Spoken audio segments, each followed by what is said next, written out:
जय हिंद दोस्तों। बीपीएससी एआईडीओ के लिए आज से हम स्टार्ट कर रहे हैं जीके जीएस का क्वेश्चन सेट। और ये जो बुक है यूथ कंपटीशन टाइम्स के द्वारा ये बुक निकाला गया है, जो कि यहाँ पर देख सकते हैं सहायक शिक्षा पदाधिकारी, जो कि बीपीएससी एआईडीओ के लिए महत्वपूर्ण ये सेट होने वाला है। टोटल इसमें देखिए सामान्य ज्ञान का ही रहने वाला है, यानी जीएस का क्वेश्चन ही रहने वाला है। तो टोटल हम लोग सेट को कंप्लीट करेंगे एक एक करके। तो आप लोगों को पता है कि अप्रैल में इसका एग्जाम भी हो जाएगा, तो आप लोग क्लास से जुड़े रहिएगा। तो यहाँ से देख सकते हैं कंप्लीट बुक आ गया है। अगर किसी को बुक लेना है तो बुक भी मिल जाएगा। आप लोग को बुक कैसे लेना है, तो बुक लेने के लिए सबसे पहले आप लोग को दिए गए नंबर पर आप लोग को व्हाट्सअप मैसेज करना है। और आप लोग को जो कि 29 रुपीज़ का पेमेंट करना है। टोटल बुक का पीडीएफ मिल जाएगा। और नंबर नोट कर लीजिए, नंबर क्या है, तो नंबर है 9155647856। ये दिए गए नंबर पर आप लोग व्हाट्सअप मैसेज कीजिए और आप लोग पेमेंट करके स्क्रीनशॉट भेजिए। टोटल बुक का पीडीएफ मिल जाएगा। इसमें आप लोग को साथ में सॉल्यूशन भी रहेगा, आंसर भी रहेगा। तो चलिए हम क्वेश्चन को स्टार्ट करते हैं। और जो लोग नहीं लेना चाहते हैं आप लोग क्लास को रेगुलर करिएगा, क्योंकि इसमें इस चैनल पर आप लोग को टोटल सेट करा दिया जाएगा। टोटल इसमें सेट देख सकते हैं, टोटल 25 सेट है। और 25 का सेट आप लोग को इस चैनल पर देखने को मिलेगा एग्जाम से पहले। तो क्वेश्चन को स्टार्ट करते हैं। अगर देखिए इसमें आप लोग को आंसर पता होगा तो आंसर जरूर कमेंट कीजिएगा, ताकि पता लगे कितने क्वेश्चन आप लोग याद किए हैं। तो चलिए प्रैक्टिस सेट फोन को हम लोग स्टार्ट करते हैं। एक बार शेयर कर दीजिए, जो लोग नए हैं सब्सक्राइब कर लीजिएगा, ताकि आगे जो भी सेट आएगा नोटिफिकेशन मिल जाए। क्वेश्चन है, कह रहा है कि कुम्भलहार स्थल संबंधित है प्राचीन। तो यह जो संबंधित है किससे संबंधित है, पाटलिपुत्रा से संबंधित है। यहाँ से प्रश्न याद रखिएगा कि यहाँ की जो खुदाई हुई थी मौर्य काल के, जो कि भग्ना अवशेष प्राप्त हुआ था यहाँ पर। और यहाँ अवशेषों की जो खुदाई हुई थी वो भारतीय पुरातत्व सर्वेक्षण द्वारा कब हुआ था, 1913 में शुरू की गई थी। और ये पटना रेलवे स्टेशन से 5 किलोमीटर पूर्व स्थित है। तो यहाँ से प्रश्न ध्यान रखेंगे। चलिए नेक्स्ट क्वेश्चन की ओर बढ़ते हैं। नेक्स्ट क्वेश्चन कह रहा है कि भारत में सरकार का वित्तीय वर्ष चलता है। भारत में सरकार का जो वित्तीय वर्ष चलता है कब से कब तक चलता है, तो यह जो चलता है यह 1 अप्रैल से 31 मार्च तक चलता है। 1 अप्रैल से 31 मार्च तक चलता है। तो इसका राइट आंसर सी हो जाएगा। यहाँ से क्वेश्चन को ध्यान रखेंगे। चलिए नेक्स्ट क्वेश्चन की ओर बढ़ते हैं। इसमें आगे तीसरे नंबर प्रश्न की ओर बढ़ते हैं। और तीसरे नंबर प्रश्न क्या कह रहा है, तीसरे नंबर प्रश्न क्या कह रहा है प्रश्न कह रहा है तीसरे नंबर कि भारतीय संविधान में संशोधन करके शिक्षा अधिकार कब जोड़ा गया है। भारतीय संविधान में संशोधन करके शिक्षा का अधिकार कब जोड़ा गया है। तो यह जो जोड़ा गया था यह 86वां संविधान संशोधन 2002 के द्वारा जोड़ा गया था, जिसमें कि मौलिक अधिकार घोषित भी किया गया था। और ये आर्टिकल 21 में स्थापित किया गया था। इसमें कि 6 से 14 वर्ष की आयु के समस्त बच्चों के ऐसे ढंग से जैसे कि राज्य विधि द्वारा अवधारित करें निःशुल्क शिक्षा एवं अनिवार्य शिक्षा उपलब्ध कराए जाने का इसमें प्रावधान दिया गया था। तो इसमें बताइए कौन हो जाएगा। तो यह जो शिक्षा विधेयक जो लागू हुआ था 2009 में लागू हुआ था, लेकिन पूरी तरह से इसको जो मंजूरी दी गई थी वह 1 अप्रैल 2010 को दिया गया था। 1 अप्रैल 2010 को किसमें है, ऑप्शन नंबर इसका ए हो जाएगा। क्या आ जाएगा, ए।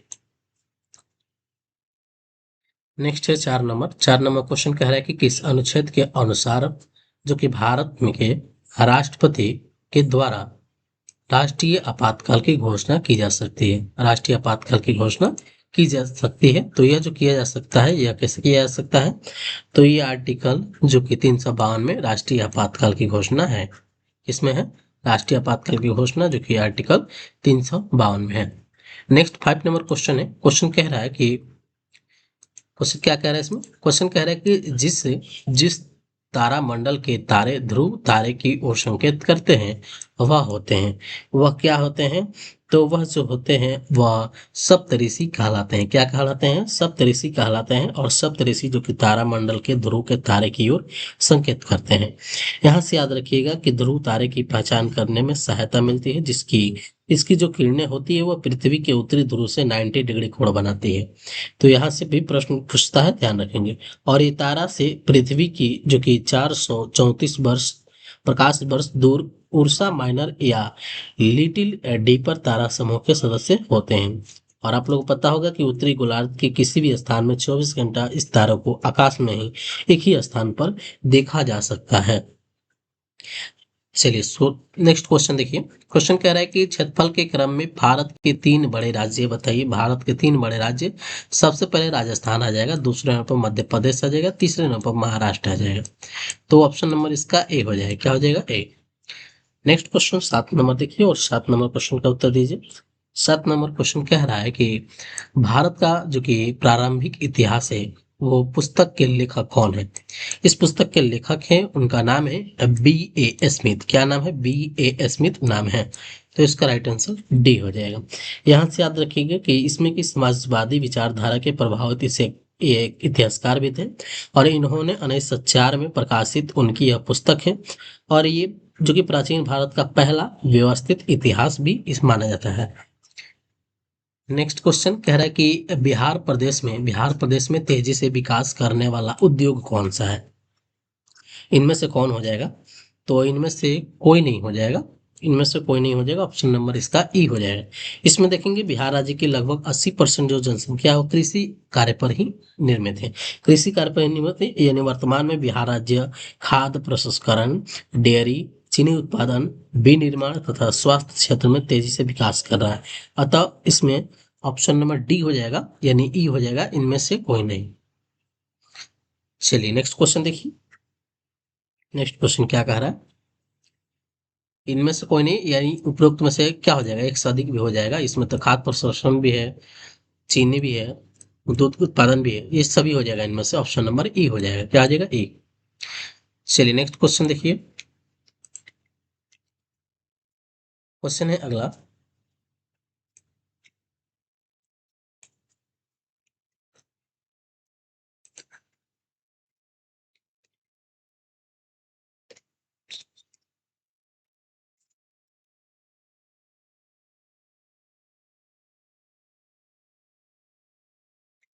चलिए 9 प्रश्न का उत्तर दीजिए। 9 प्रश्न क्या कह रहा है?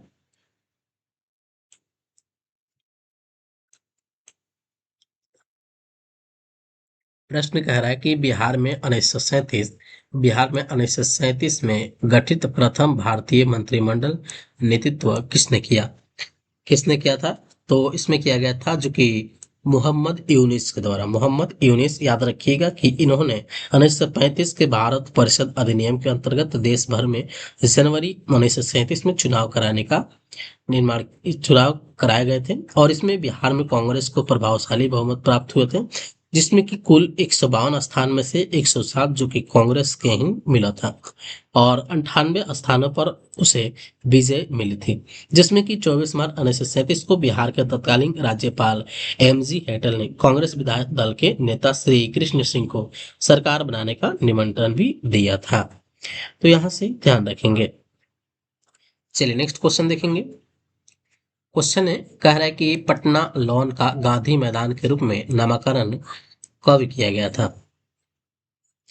कब किया गया था? तो यह जो किया गया था, यह किया गया था कब? ऑप्शन नंबर इसका डी हो जाएगा। भारत के जो स्वतंत्रता के अवसर पर किया गया था। और इसमें याद रखेंगे कि भारत का पहला जो सिविल नाफरमानी का संघर्ष करने के बाद बापू की विशाल जनसभा हुई थी। कब हुई थी? 1918 में हुई थी। और इसी दिन लॉन मैदान में आयोजित हुई थी। और तभी से इनका नाम गांधी मैदान पड़ गया था। आधुनिक पटना का इतिहास अगर देखेंगे तो 16वीं शताब्दी में शेरशाह सूरी के प्राचीन कालीन पाटलिपुत्र नगरी के स्थल पर किया गया है। तो गंगा, सोन, गंडक, पुनपुन ये सभी नदियां जो कि बिहार में ही बसी हुई है। चलिए 11 नंबर प्रश्न देखिए। 11 नंबर प्रश्न क्या कह रहा है? प्रश्न कह रहा है कि बिरसा को सोते हुए पकड़ा गया। बिरसा को सोते हुए कब पकड़ा गया था? तो ये जो पकड़ा गया था इनमें से कोई नहीं हो जाएगा, ऑप्शन नंबर ई हो जाएगा। यह जो पकड़ा गया था यह 3 मार्च 1900 को पकड़ा गया था, यानी गिरफ्तार किया गया था। बिरसा मुंडा एक भारतीय आदिवासी स्वतंत्रता सेनानी और धार्मिक नेता थे जो कि लोक नायक भी थे, और जो मुंडा जनजाति थे, और इन्होंने आदिवासी धार्मिक सशस्त्रवादी आंदोलन को भी नेतृत्व किया था। अगला प्रश्न कह रहा है कि बिहार के चिरांद नामक पुरातत्व पुरास्थल की प्राचीनतम संस्कृति है। प्राचीनतम जो संस्कृति है वह हो जाएगा नौपसाड़ संस्कृति। नौपसाड़ संस्कृति हो जाएगा, और यह कहाँ है?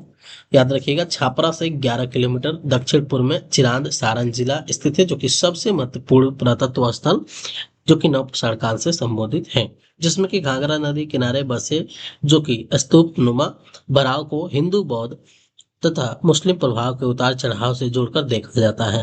तो यहाँ से याद रखेंगे कि भारत में यह नववर्ष पषाण काल का पहला ज्ञात स्थल है, जहाँ के चिरांद नवपषाण काल की प्रमुख विशेषता यहाँ से हड्डियों के औजार का भी जो कि औजार का पाया जाना भी मिला है।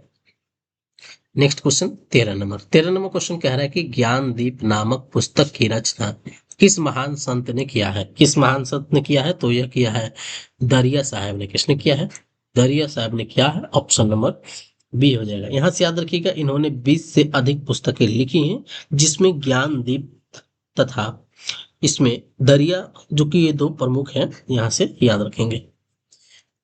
चलिए नेक्स्ट 14 नंबर प्रश्न है। 14 नंबर प्रश्न कह रहा है कि बिहार में तुर्क सत्ता का वास्तविक संस्थापक कौन था? वास्तविक संस्थापक कौन था? वास्तविक संस्थापक जो है वो इब्न बख्तियार खिलजी था।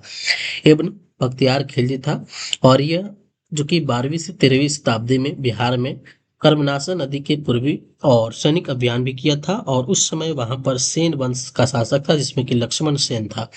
और पाल की पहली महत्वपूर्ण सफलता जो कि उदंतपुरी बिहार शरीफ की विजय भी हुई थी, जो कि 1198 ईस्वी में संपन्न हो गई थी। नेक्स्ट क्वेश्चन देखिए। क्वेश्चन कह रहा है कि भारत की पहली स्वदेशी रूप से निर्मित हाइड्रोजन ईंधन सेल फेरी बोट जिसका उद्घाटन मार्च 2024 में प्रधानमंत्री नरेंद्र मोदी द्वारा किया गया था, वो किसके द्वारा विकसित की गई है? किसके द्वारा विकसित की गई है? तो यह विकसित की गई है जो कि कोचिन शिपयार्ड लिमिटेड के द्वारा। कोचिन शिपयार्ड लिमिटेड, ये याद रखिएगा कि यह जो है इसमें कि भारत की पहली स्वदेशी हाइड्रोजन ईंधन जो कि सेल संचालित नौका का निर्माण होता है इसमें। अगला क्वेश्चन कह रहा है कि उत्तर भारत का पहला मानव डीएनए बैंक 30 जनवरी 2024 को कहाँ स्थापित किया गया है? कहाँ पर स्थापित किया गया है? तो यह स्थापित किया गया है,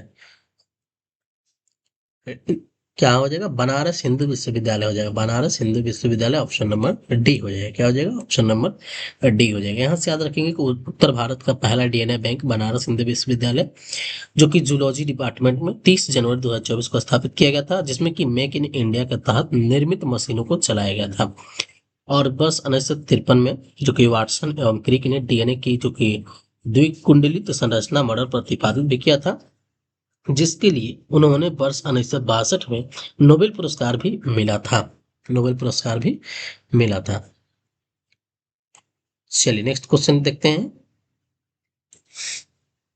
क्वेश्चन है अगला, कह रहा है कि वह एंजाइम जो हमारे मुंह में भोजन के साथ मिलता है वह कौन सा एंजाइम है? तो उस एंजाइम का नाम याद रखेंगे। चलिए इसका उत्तर आप लोग कमेंट कीजिए, तो कौन सा एंजाइम हो जाएगा? तो इसमें आप लोगों को पता होगा, एमाइलेज हो जाएगा। क्या हो जाएगा? एमाइलेज हो जाएगा, ऑप्शन नंबर सी हो जाएगा। यह एक लार युक्त एंजाइम होता है जो कि मुंह में लार ग्रंथि या एमाइलेज एंजाइम को स्रावित करती है, और ये भोजन में मौजूद स्टार्च को पचाकर शर्करा बना देता है, जो कि कार्बोहाइड्रेट का पाचन मुख्य रूप से शुरू यहीं से होता है। और एमाइलेज भोजन के साथ प्रक्रिया करके ये करने वाला एक पहला एंजाइम होता है। नेक्स्ट है कि लीची का खाद्य भाग क्या होता है, यानी लीची का कौन सा भाग खाया जाता है? तो लीची का जो भाग होता है उसका एरिल खाया जाता है, एरिल। ऑप्शन नंबर ए हो जाएगा। क्या हो जाएगा? ए। यहाँ से कुछ अन्य फल का नाम याद रखिएगा, कई बार एग्जाम में यहाँ से क्वेश्चन पूछे जाते हैं, जैसे कि आम का कौन सा भाग खाया जाता है? मध्यभीति खाया जाता है, नारियल का भ्रूणपोष खाया जाता है, और सेब का मांसल पुष्पासन खाया जाता है। ये कुछ फल का नाम है, ध्यान रखेंगे। नेक्स्ट कह रहा है कि पौधे में प्रदीप्तकालीन की खोज करने वाले हैं। कौन हो जाएंगे? तो इसमें गार्नर एलार्ड, गार्नर और एलार्ड दोनों हो जाएंगे, गार्नर और एलार्ड दोनों हो जाएंगे। चलिए नेक्स्ट क्वेश्चन देखेंगे 20 नंबर। 20 नंबर क्वेश्चन क्या कह रहा है कि स्टोमाटा पत्तियों की सतह पर छोटे छोटे छिद्र होते हैं जिसमें कि जिसके द्वारा जिनके द्वारा पौधे ग्रहण करते हैं। क्या ग्रहण करते हैं? तो पौधे जो ग्रहण करते हैं वो CO2 ग्रहण करते हैं, कार्बन डाइऑक्साइड ग्रहण करते हैं और ऑक्सीजन छोड़ते हैं। नेक्स्ट कह रहा है कि सेरियोलॉजी निम्नलिखित में से किसका अध्ययन होता है? सेरियोलॉजी यहाँ से कई बार क्वेश्चन पूछता है, यहाँ से एक क्वेश्चन फिक्स रहता है, याद रखिएगा। ये छिपकलियों के अध्ययन को सेरोलॉजी कहलाता है। बाकी यहाँ से कुछ अन्य नाम याद रखेंगे, जैसे कि सांपों का अध्ययन क्या कहलाता है? ऑफियोलॉजी कहलाता है। उभयचर एवं सरीसृप का अध्ययन जो कि हार्पेटोलॉजी कहलाता है। तो ये कुछ नाम है, इसको ध्यान रखेंगे। नेक्स्ट क्वेश्चन कह रहा है कि यदि एक जीवाणु कोशिका प्रत्येक 15 मिनट में विभक्त होती है तब 2 घंटे में कितने जीवाणु निर्मित होंगे? 2 घंटे में कितने जीवाणु निर्मित हो जाएंगे? 2 घंटे में इसमें लगभग 256 हो जाएगा। कितना हो जाएगा? 256 हो जाएगा। यहाँ से ध्यान रखेंगे। पौधे एवं पशु कोशिका के अंतर निम्नलिखित में से किस संरचना से स्पष्ट होता है? तो यह जो स्पष्ट होता है यह कोशिका भित्ति से ही स्पष्ट होता है। किससे होता है? कोशिका भित्ति से स्पष्ट होता है। और कोशिका भित्ति पादप कोशिका के चारों ओर एक मोटा और कड़ा आवरण होता है और यह भित्ति मुख्यतः सेल्यूलोज की बनी होती है। और क्या होती है? यह पारगम्य होती है। क्या होती है? पारगम्य होती है। नेक्स्ट क्वेश्चन कह रहा है कि कोल्ड कंडीशंस में स्थिर नॉन डिस्पोजल डिस्पोजेबल रहने वाला जो कि आर्टिफिशियल स्टीनर निम्नलिखित में से कौन सा है? इनमें से कौन हो जाएगा? तो इनमें से हो जाएगा जो कि स्पार्टेम हो जाएगा। क्या हो जाएगा? स्पार्टेम। क्या हो जाएगा? स्पार्टेम, जो कि चीनी से भी अधिक मीठा होता है। क्या होता है? चीनी से भी अधिक यह मीठा होता है। चलिए नेक्स्ट 25 नंबर क्वेश्चन का उत्तर दीजिए। 25 नंबर क्वेश्चन क्या कह रहा है? क्वेश्चन कह रहा है कि कमरे के ताप पर जो कि स्थित द्रव स्थिति में रहने वाली धातु का नाम बताइए। कौन सा धातु है? तो आप लोगों को पता होगा। क्या हो जाएगा? पारा हो जाएगा। क्या हो जाएगा? पारा हो जाएगा। और पारा का प्रयोग करके थर्मामीटर जो कि अमलगम इत्यादि बनाने में किया जाता है इसका यूज। और प्रकृति में पारे के छोड़कर लगभग सभी धातुएं ठोस अवस्था में पाई जाती है। तो यहाँ से क्वेश्चन को ध्यान रखेंगे। लोहे का जो कि विशुद्धतम रूप इनमें से कौन हो जाएगा? लोहे का विशुद्धतम रूप इसमें हो जाएगा कौन? पिटुआ लोहा हो जाएगा। क्या हो जाएगा? पिटुआ लोहा हो जाएगा। और ये जो प्रकृति में लोहा जो होता है वो मुक्त अवस्था में नहीं पाया जाता है। चलिए नेक्स्ट क्वेश्चन देखिए।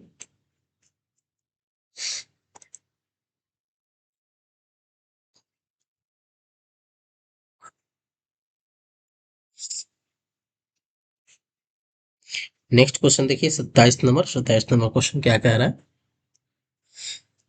27 नंबर क्वेश्चन कह रहा है कि ब्लीचिंग पाउडर का रासायनिक नाम बताइए। ब्लीचिंग पाउडर का रासायनिक नाम बताइए। इसका रासायनिक नाम होता है कैल्शियम ऑक्सीलेट होता है। क्या होता है?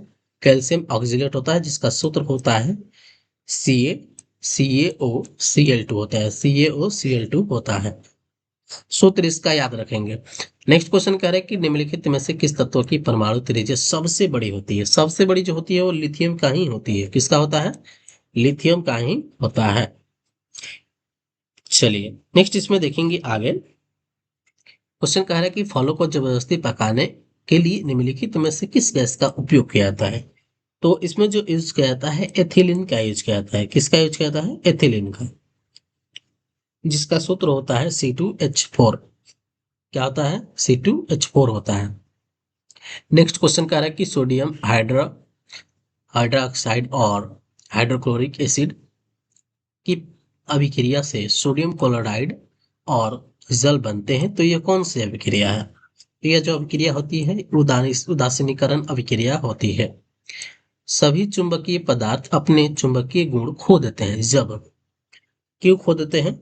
जब इसमें क्या होता है? गर्म पानी इसमें यूज किया जाता है तब। ऑप्शन नंबर डी हो जाएगा। क्या हो जाएगा? डी। चलिए नेक्स्ट क्वेश्चन देखेंगे इसमें आगे।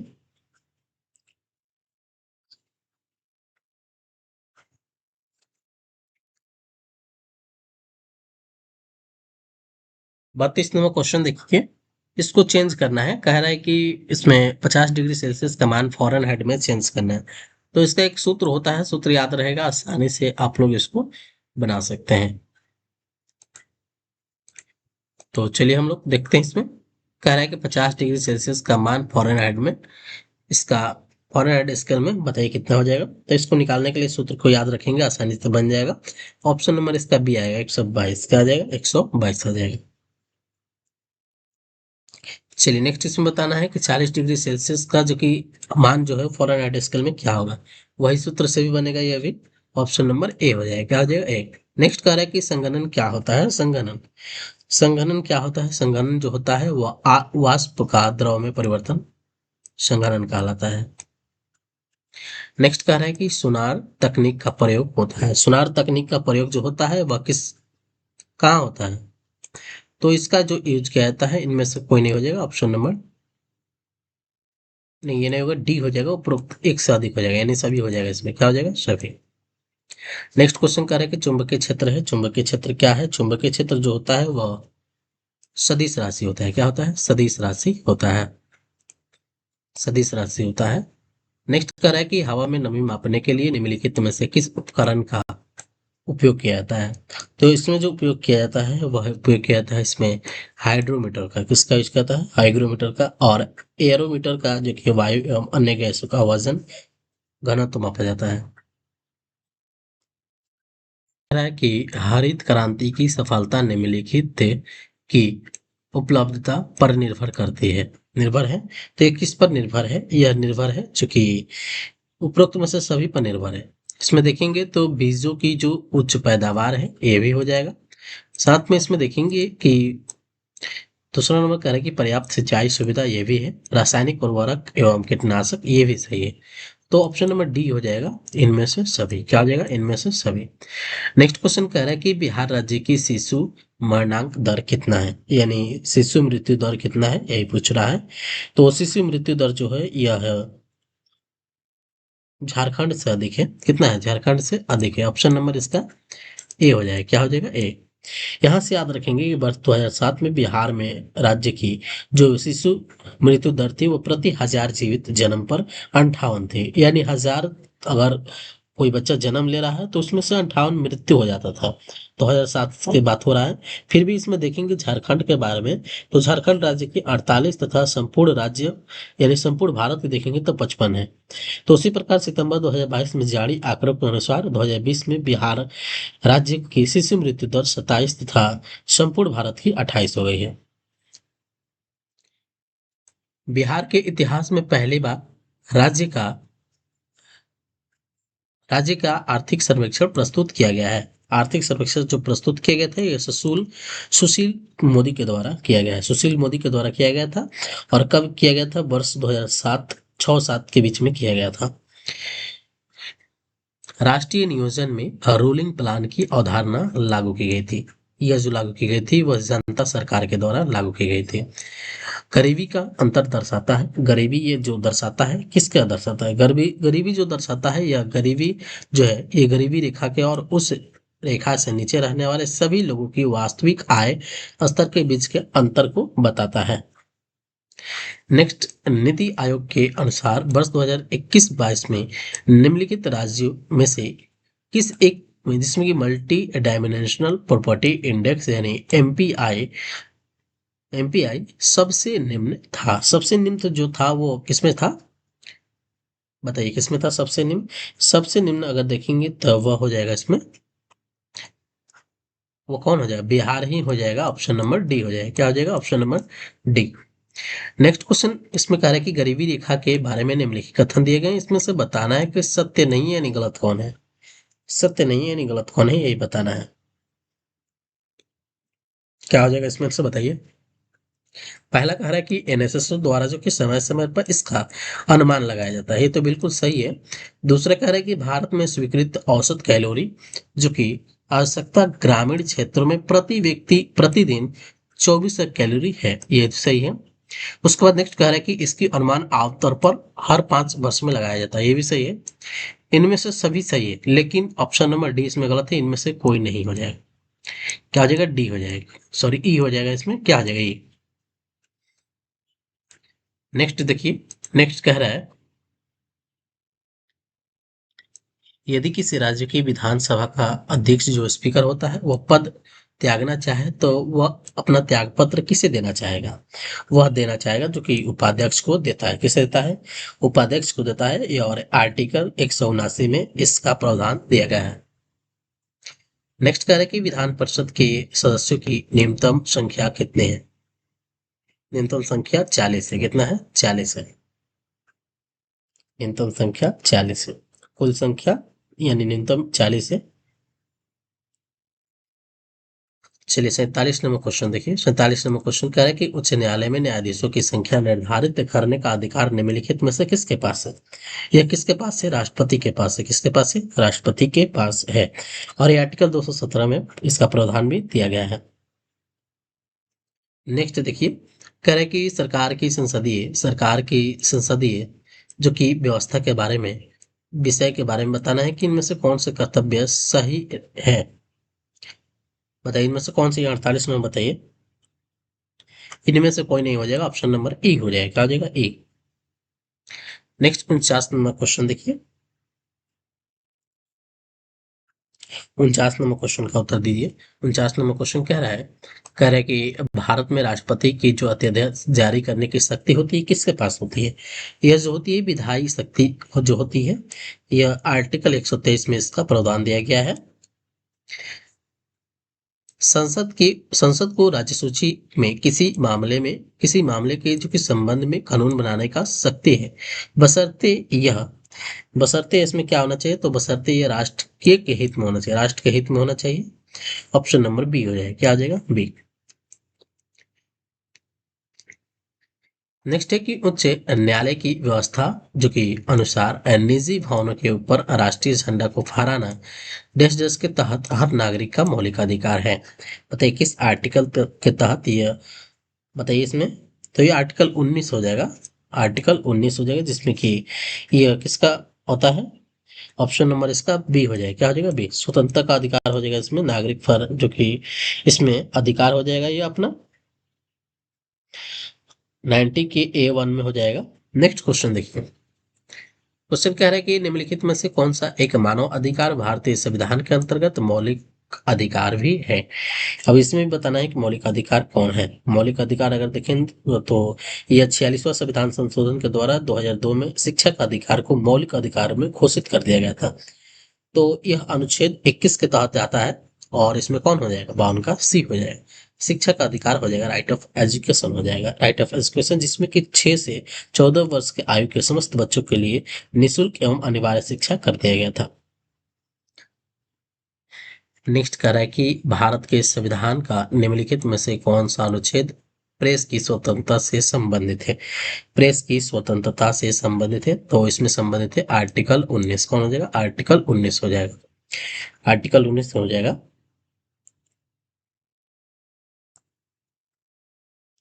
चलिए 54 नंबर क्वेश्चन कह रहे हैं कि भारत के संविधान का कौन सा अनुच्छेद जो देवनागरी लिपि में हिंदी को संघ के सरकारी भाषा के सरकारी भाषा के रूप में मान्यता देता है तो ये हो जाएगा 343 हो जाएगा। क्या हो जाएगा? 343 के एक हो जाएगा।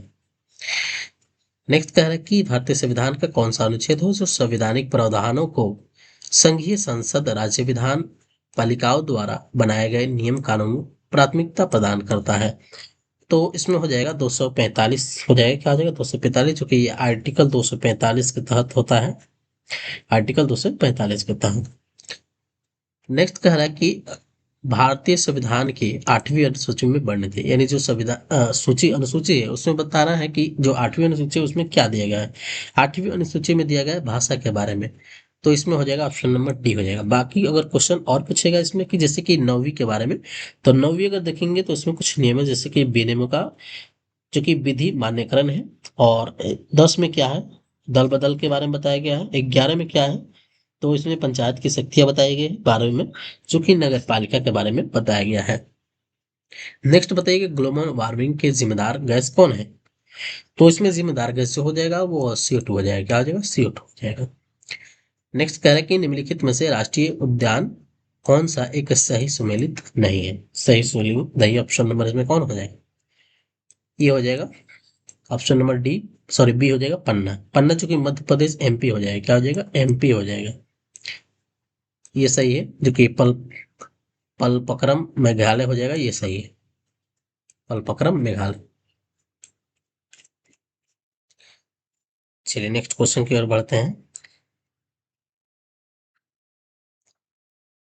इसमें ये भी सही है, गोंडी जो कि तमिलनाडु हो जाएगा, मोलेम गोवा हो जाएगा, मोलेम क्या हो जाएगा, गोवा हो जाएगा। नेक्स्ट है कि निम्नलिखित संघ राज्य क्षेत्रों में किसके सबसे कम क्षेत्र जो कि वनाच्छादित हैं। इसमें चंडीगढ़ में हो जाएगा, कहाँ पर, चंडीगढ़ में। ये वन रिपोर्ट 2021 के अनुसार है। नेक्स्ट है कि उल्टे एवं सीधे दोनों प्रकार के परिस्थितिकी पिरामिड किसमें पाए जाते हैं। तो यह पाए जाते हैं जीवभार पिरामिड में, जीवभार पिरामिड में पाए जाते हैं, जीवभार पिरामिड में पाए जाते हैं, जिसमें कि सीधा उल्टा दोनों इसमें हो सकता है। नेक्स्ट इसमें देखिए, कह रहा है कि निम्नलिखित में से कौन सा जो समुद्री जैव विविधता दृष्टिकोण से दुनिया का सबसे समृद्ध क्षेत्र है, जिसमें कि ज्वारमुख, समुद्र तट, निकट तटीय पर्यावरण के जल, समुद्री घास प्रवाह, भित्ति नमक, दल दलदल और मैंग्रोव के साथ 21 द्वीप शामिल हैं। तो इसमें शामिल हो जाएगा मन्नार की खाड़ी बायोस्फीयर रिजर्व। सुर्खियों बटोरने वाली लिप्सन घोषणा किस इकाई के संरक्षण से संबंधित है। किस इकाई से संरक्षण से संबंधित है, तो यह जो संबंधित है किससे संबंधित है, यह संबंधित है महासागर से संबंधित है। किससे, सागर, महासागर से संबंधित है। ऑप्शन नंबर इसका सी हो जाएगा, आ जाएगा सी। नेक्स्ट क्वेश्चन कह रहा है कि निम्नलिखित में से कौन सा कथन सही है। सही कथन की पहचान करनी है इसमें। पहला ही सही है, कह रहा है कि 2011 की जनगणना के अनुसार सिक्किम की जनसंख्या 6 लाख, ये सही है। बाकी ये सभी गलत है, क्या है, ये गलत है, इसको ध्यान से पढ़ेंगे। नेक्स्ट कह रहा है कि भारत में 2001 से 2011 में 10 की महिला जनसंख्या वृद्धि दर कितनी थी, बताइए कितना हो जाएगा इसमें। ये लगभग 18.12%, 18.12%, ये 2011 के अनुसार बताया जा रहा है। चलिए नेक्स्ट क्वेश्चन देखिए। नेक्स्ट 65 नंबर क्वेश्चन क्या कह रहा है, कह रहा है कि कुल जनसंख्या एवं कुल क्षेत्रफल के अनुपात को क्या कहते हैं। तो इसी को ही कहते हैं जनसंख्या घनत्व। क्या कहते हैं, जनसंख्या घनत्व, इसी को कहते हैं। नेक्स्ट कह रहा है कि इंग्लैंड में स्थित पिनाइम नामक पर्वत श्रेणी के विस्तार की दिशा है, विस्तार की जो दिशा है वह उत्तर से दक्षिण की ओर है, उत्तर से दक्षिण की ओर है, और ये उत्तर पश्चिम इंग्लैंड को जो कि यॉर्कशायर और उत्तर पूर्वी इंग्लैंड को अलग करता है। नेक्स्ट कह रहा है कि निम्नलिखित में से कौन सा एक जंगल झाड़ी दवानल भूमध्य सागरीय जलवायु के प्रकार नहीं है, बताइए। तो इसमें जो नहीं है वो ऑप्शन नंबर डी साइबेरिया नहीं है। कौन नहीं है, साइबेरिया। नेक्स्ट है कि निम्नलिखित में से कौन सा एक क्षेत्र जो कि भूमध्य सागरीय प्रकार की जलवायु नहीं है। तो इसमें जो हो जाएगा वो हो जाएगा उत्तरी न्यूजीलैंड हो जाएगा। क्या हो जाएगा, उत्तरी न्यूजीलैंड हो जाएगा। नेक्स्ट कह रहा है कि निम्नलिखित में से किस क्षेत्र में भूमध्य सागरीय जलवायु प्रचलन नहीं है, बताइए। तो इसमें हो जाएगा पंपाज हो जाएगा। क्या हो जाएगा, पंपाज। और इसमें ग्रीष्म ऋतु शुष्क होती है, क्या होती है, शुष्क होती है। नेक्स्ट कह रहा है कि खगोल वैज्ञानिक द्वारा खोजे गए अत्यधिक ऊर्जा वाले पार्टिकल आमतौर पर इसका नामकरण के आधार पर किया गया है। किस आधार पर किया गया है, जापानी सूर्य देवी के द्वारा किया गया है, जापानी सूर्य की देवी के द्वारा किया गया है। चलिए बताइए इसमें कि चंद्रमा सदृश ग्रह कौन सा है, इसमें कौन सा हो जाएगा इसमें। तो इसमें हो जाएगा जो कि बुध हो जाएगा। क्या हो जाएगा, बुध। यहां से याद रखेंगे ग्रहों में मात्र बुध और तथा शुक्र दिखने वाले कलाएं होती है, और इस प्रकार की कलाएं जो होती है वो चंद्रमा में भी पाई जाती है, जैसे कि यहां से याद रखेंगे ऑप्शन नंबर बी हो जाएगा। नेक्स्ट देखिए, कह रहा है कि पृथ्वी एवं सूर्य के बीच अधिकतम दूरी होती है। अधिकतम दूरी जो होती है वो ऑफशोर में होती है, किसमें, ऑफशोर में होती है। और याद रखिएगा कि प्रत्येक 4 जुलाई को यह होती है, अपसौर प्रत्येक 4 जुलाई को होती है, और 3 जनवरी को क्या आती है, तो उपसौर आती है। चलिए नेक्स्ट बताइए, कह रहा है कि निम्नलिखित में से लौह अयस्क में बैलाडिला किसके खनन होता है? बैलाडिला कई बार क्वेश्चन में पूछा गया है। बैलाडिला जो होता है हेमाटाइट होता है, हेमाटाइट ऑप्शन नंबर ए हो जाए। और बैलाडिला पूछेगा कहाँ स्थित है, तो यह स्थित है छत्तीसगढ़ में। कहाँ है बैलाडिला? छत्तीसगढ़ में स्थित है, छत्तीसगढ़ के बस्तर जिले में, छत्तीसगढ़ के बस्तर जिले में स्थित है।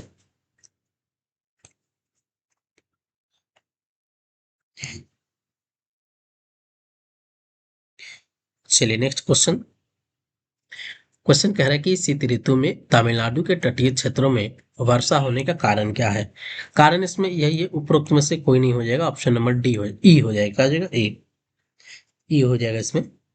नेक्स्ट कह रहा है कि हैदराबाद में दक्षिण पश्चिम मानसून की वापसी सामान्य तिथि क्या होती है? तो इसकी जो सामान्य तिथि होती है वह 15 अक्टूबर होती है। कितना होती है? 15 अक्टूबर होती है। नेक्स्ट देखिए क्वेश्चन कह रहा है कि त्रिवाद के अनुसार भारत की जलवायु किस प्रकार की है? भारत की जलवायु किस प्रकार की है? भारत की जो जलवायु है वह है उपोष्ण मानसूनी है, उपोष्ण मानसूनी है। नेक्स्ट कह रहा है कि किस किस रेखांत पर भारतीय मानक समय अपनाया जाता है? तो यह जो अपनाया जाता है 42.5 डिग्री पूर्व में अपनाया जाता है। भारतीय उपमहाद्वीपों पूर्व में चूंकि मूल्यता एक भाग होती है, एक भाग जो होती है वह गोंडवाना लैंड का होती है, गोंडवाना लैंड का होती है। नेक्स्ट है कि ग्रीनविच मध्य समय जीएसटी में, जीएसटी से जो कि भारतीय मानक समय आईटीसी कितना आगे रहता है? आईटीसी कितना आगे रहता है? लगभग ये 5.5 घंटे आगे रहता है। नेक्स्ट कह रहा है कि 1815 में प्रकाशित राजा राम मोहन राय की पहली पुस्तक का नाम क्या थी? पहली पुस्तक का नाम याद रखेंगे, बताइए। इसका उत्तर कमेंट कीजिए, पहली पुस्तक का नाम क्या है? तो पुस्तक का नाम याद रखिएगा, ये पुस्तक का नाम है जो कि ये हो जाएगा तुहफ उल मुहाइमीन, ऑप्शन नंबर बी हो जाएगा। क्या हो जाएगा? बी। और ये कब प्रकाशित किया गया था? 1815 में। चलिए नेक्स्ट क्वेश्चन देखिए। क्वेश्चन कह रहा है कि डकन एजुकेशन सोसाइटी के संस्थापक कौन थे? संस्थापक जो थे वह थे बाल गंगाधर तिलक थे। और याद रखिएगा डकन एजुकेशन सोसाइटी की स्थापना कब हुआ था? स्थापना हुआ था 24 अक्टूबर 1884 में हुआ था, 1884 में। और 13 अगस्त 1885 को सोसाइटी जो कि सोसाइटी रजिस्ट्रेशन एक्ट भी के अंतर्गत इसको पंजीकृत किया गया था, यानी रजिस्ट्रेशन कराया गया था। नेक्स्ट क्वेश्चन कह रहा है कि अब्दुल कलाम आजाद के द्वारा किस पत्रिका का संपादन किया गया था? किस पत्रिका का संपादन किया गया था? तो इसमें था, याद रखेंगे, अल हिलाल। क्या है? अल हिलाल, अल हिलाल हो जाएगा, जिसमें कि अबुल कलाम का हो जाएगा। कुछ अन्य पत्रिका याद रखेंगे, जैसे कि कॉमरेड, कॉमरेड जो था मोहम्मद अली जौहर का था। जमींदार जो था मौलाना जफर अली खान का था। बंगाल गजट ये था गंगाधर जो कि भट्टाचार्य का था। नेक्स्ट क्या है कि इनमें से कौन सा वंदे मातरम समाचार पत्र के संपादक थे?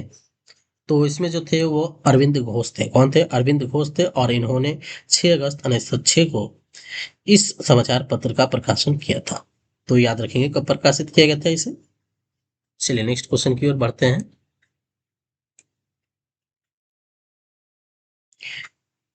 क्वेश्चन है 84 नंबर। क्वेश्चन कह रहा है कि किस किस वर्ष लॉर्ड लिंटन ने भाषाई के आधार पर प्रेस की स्वतंत्रता को प्रतिबंध कर दिया गया था? तो यह किया गया था 1878 में। कब किया गया था? 1878 में, ऑप्शन नंबर ए हो जाएगा। क्या हो जाएगा? ए। और 1857 ईस्वी में विद्रोह के बाद प्रेस की स्वतंत्रता के प्रति जो कि रवैया ही बदल गई थी। नेक्स्ट क्वेश्चन कह रहा है कि 1857 के विद्रोह के एक नेता कुंवर सिंह किस स्थान से संबंधित है? यह संबंधित है जगदीशपुर से। किससे संबंधित है? जगदीशपुर से संबंधित है, यहाँ से याद रखिएगा। जगदीशपुर कहाँ है? बिहार में है, जो कि यहाँ से याद रखेंगे भोजपुर जिले में स्थित है। कहाँ पर? भोजपुर जिले में स्थित है। नेक्स्ट क्वेश्चन कह रहा है कि 1857 के विद्रोह के समय दिल्ली का जो प्रभारी अंग्रेज पदाधिकारी था वो कौन था? बताइए वो कौन था? तो वह इनमें से कोई नहीं हो जाएगा, इनमें से कोई नहीं हो जाएगा। यहाँ से याद रखेंगे कि 1857 की क्रांति का औपचारिक शुरुआत जो हुई थी वह 10 मई 1857 को मेरठ से हुई थी। और क्रांतिकारियों ने 12 मई को दिल्ली पर अधिकार कर लिया था। और यहाँ पर जो कि बहादुर शाह जफर को सम्राट बनाया गया था, तो याद रखेंगे बहादुर शाह जफर। उसके बाद पूछेगा लखनऊ से कौन थे, हेनरी लॉरेंस कैंपबेल, कानपुर से कैंपबेल। उसके बाद इलाहाबाद से कर्नल लील थे।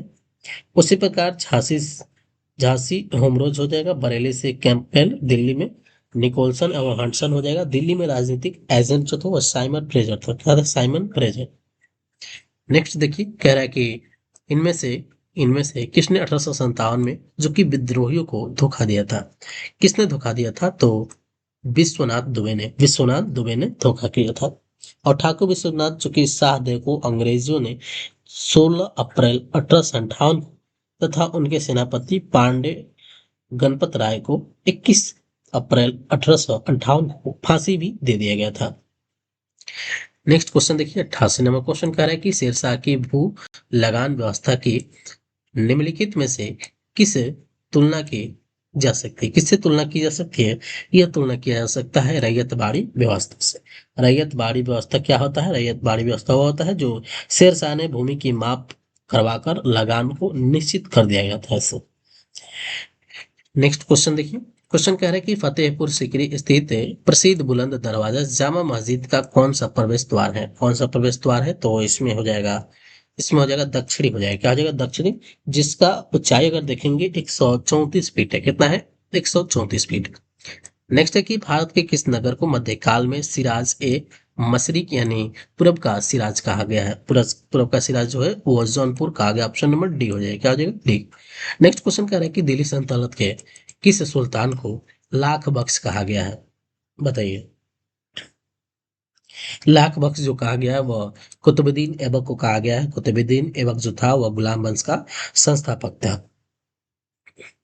नेक्स्ट है कि इनमें से किस दिल्ली सल्तनत के शासन ने कुतुब मीनार के पास हौज ए शमी का निर्माण करवाया था, हौज ए शमी का निर्माण करवाया था, तो वह इल्तुतमिश था, कौन था, इल्तुतमिश था,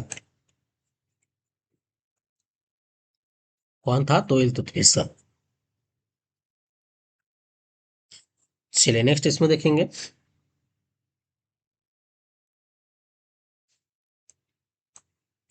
नेक्स्ट कह रहा है कि विग्रहराज चार ने अजमेर की 2.5 दिन का झोपड़ा नामक मस्जिद के पहले किसका निर्माण किया गया था, पहले इसमें से किसका निर्माण किया गया था, तो पहले जो निर्माण किया गया था वह सबसे पहले कॉलेज बनाया गया था, क्या बनाया गया था, कॉलेज।